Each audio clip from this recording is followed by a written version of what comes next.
तो सबसे पहले मैं आज के इस अवसर पर, जो कि होलिका दहन का अवसर है, उससे संबंधित कुछ महत्वपूर्ण पहलुओं से आपको परिचित कराना चाहता हूं।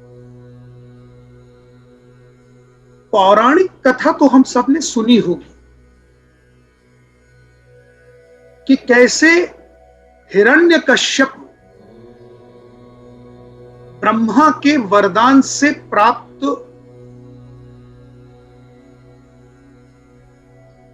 अहंकार से भर गया, क्योंकि उसने ब्रह्मा से जो वरदान लिया, it was just short of अमरत्व।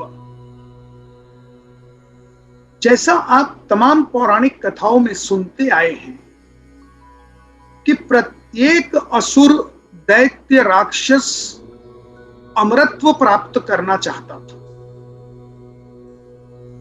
सभी अमर बनना चाहते थे, किंतु अमर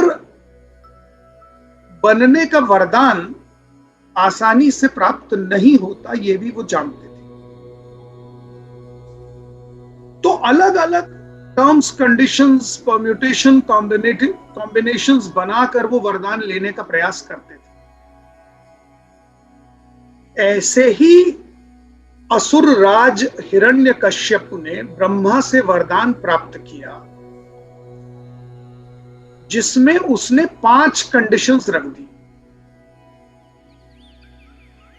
which was as good as becoming अमर, कि ना तो मैं दिन में मरूं, ना मैं रात में मरूं, ना मैं घर के अंदर मरूं, ना घर के बाहर मरूं, ना मैं इंसान से मरूं, ना मैं पशु से मरूं, ना मैं अस्त्र से मरूं, ना मैं शस्त्र से मरूं, और 5वां, ना मैं थल में मरूं, ना मैं नभ में मरूं, और न मैं जल में मरूं। इस प्रकार के 5 कंडीशंस को रखकर he thought he almost became invincible। मृत्यु का प्रश्न ही नहीं बचा, क्योंकि ये सब तरफ से उसने जो कुछ उसकी बुद्धि थी, उसे सब तरफ से उसने अपने आप को प्रोटेक्ट करने का प्रयास किया।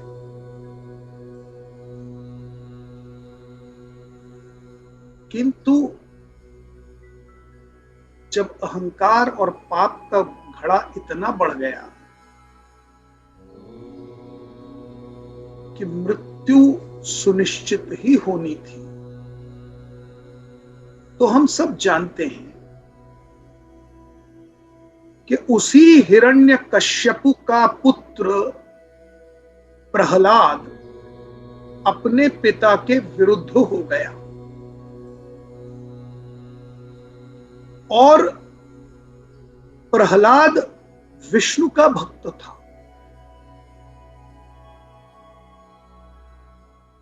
तो जब प्रहलाद अपने पिता का विरोध करता था, तो हिरण्यकश्यपु अहंकार में इतना अधिक ग्रसित हो गया कि उसने तरह तरह से प्रहलाद को मारने का प्रयास किया।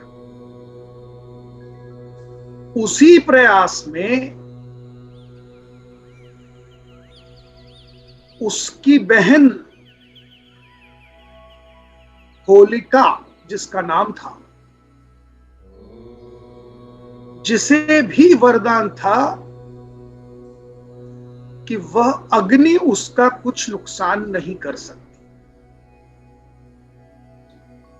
तो जब तरह तरह के प्रयास से वो अपने पुत्र प्रहलाद को नहीं मार पाया, तो उसने अपनी बहन होलिका से कहा कि तुम्हें तो एक वरदान है कि अग्नि में तुम भस्म नहीं हो सकती,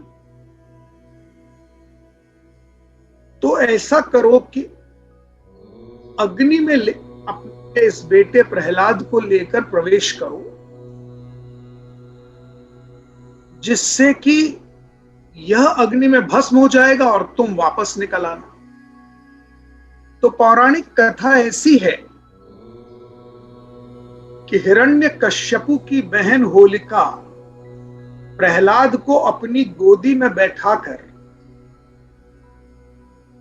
वरदान से सुरक्षित उन वस्त्रों को पहनकर, she has got a huge body covering cloak in the वरदान, जो वो अपने शरीर पर ओढ़ लेती थी, और अग्नि का कोई प्रभाव उस वस्त्र पर नहीं होता था।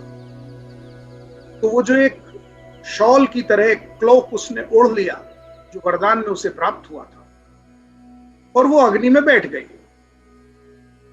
और प्रहलाद को गोदी में बैठा लिया। कथा ऐसी है कि प्रहलाद निश्चल 5 वर्ष का बालक गोदी में बैठ गया और अग्नि के प्रज्वलित होते ही विष्णु का स्मरण करने लगा, और विष्णु के प्रभाव से वायु का ऐसा वेग चला कि होलिका के शरीर पर से वरदान से सुरक्षित वह वस्त्र उड़कर प्रहलाद के ऊपर गिर गया और प्रहलाद को ढक लिया। और होलिका चूंकि उस वस्त्र की सुरक्षा से विहीन हो गई, तो होलिका दहन हो गई और प्रहलाद सुरक्षित बाहर आ गया।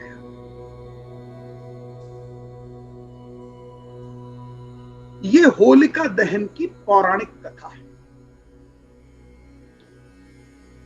Again, to commemorate the win of good over evil, we celebrate this Holika Dahan till today. कि राक्षसीय प्रवृत्तियों का दहन हो गया और सद प्रवृत्तियां सुरक्षित बाहर आ गई। इस कथा के भावार्थ को भी समझने की आवश्यकता है।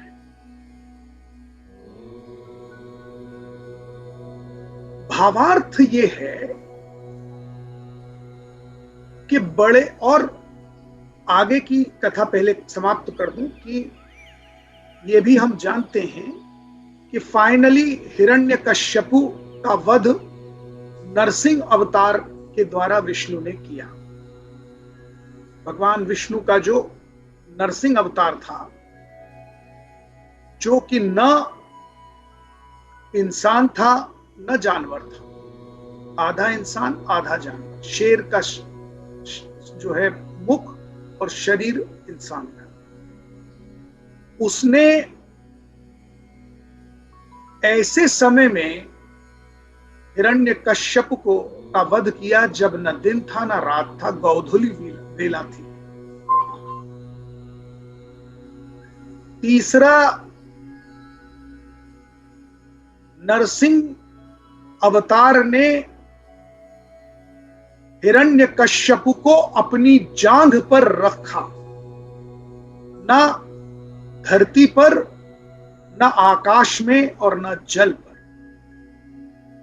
हिरण्यकश्यपु को घसीटते हुए भगवान नरसिंह दरवाजे की चौखट पर पहुंच गए, न घर के अंदर न घर के बाहर।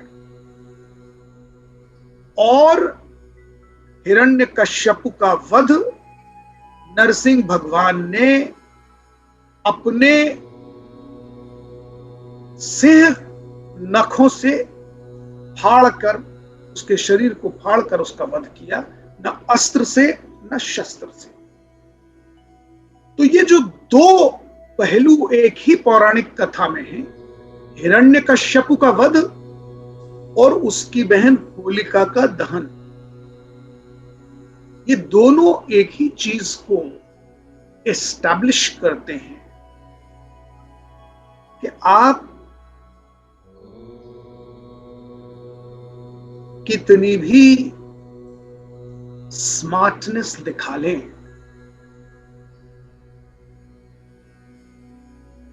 कितनी भी होशियारी अपने अंदर रखें, किंतु यदि नियत में खोट है तो आप सफल नहीं हो सकते। किसी सूरत में सफल नहीं हो सकते। अर्थात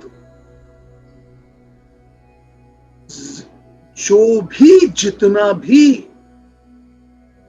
छल कपट प्रपंच ये समझ के आप रचें कि अंततो गत्वा मेरा लाभ ही लाभ होगा और मैं सारे लोगों को मूर्ख बना लूंगा, तो तय मानिए कि नुकसान आपका ही होने वाला है। बहुत सारे प्रकार के कंडीशंस रखकर हिरण्यकश्यपु ने वरदान मांग लिया, किंतु उसका तोड़ भी निकला और अंत सुनिश्चित हुआ। होलिका ने तो अग्नि में भस्म न होने का वरदान मांग लिया, किंतु अग्नि में ही भस्म हुई, क्योंकि नियत में खोट आ गया। जब आप वरदान भी प्राप्त करें और उसका उद्देश्य, उसका उपयोग गलत उद्देश्य के लिए करें, तो वरदान भी आपको सुरक्षित नहीं रख सकता।